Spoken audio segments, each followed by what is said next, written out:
নূহ আলাইসাল্লাম প্রায় ৯৫০ বছর ধরে মানুষকে সতর্ক করলেন, কিন্তু খুব কম মানুষ তার কথা শুনল। অধিকাংশই হাসল, বলল, তুমি পাগল। একদিন আল্লাহ বললেন, হে নূহ, তুমি একটি বড় নৌকা তৈরি করো, আমি শিগগিরই এক মহাপ্লাবন পাঠাব। নূহ আলাইসাল্লাম শুকনো জমিতে বিশাল এক নৌকা বানাতে লাগলেন। লোকেরা আরও বেশি হাসল, বলল, পাহাড়ে বসে নৌকা বানাও, পানি কোথায়? নূহ আলাইসাল্লাম কিছু বললেন না। নৌকা বানানো শেষ হলে আল্লাহ বললেন, তোমার অনুসারী প্রতিটি প্রাণীর এক জোড়া করে এবং তোমার পরিবারকে নিয়ে নৌকায় ওঠো।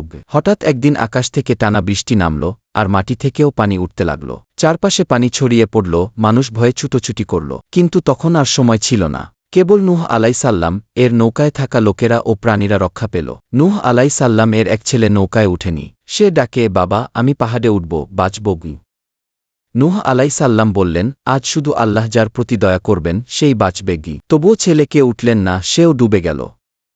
অবশেষে পানি সরে গেল। নূহ আলাইসাল্লাম এর নৌকা এক পাহাড়ে গিয়ে থামল। তারা নতুনভাবে পৃথিবীতে জীবন শুরু করলেন।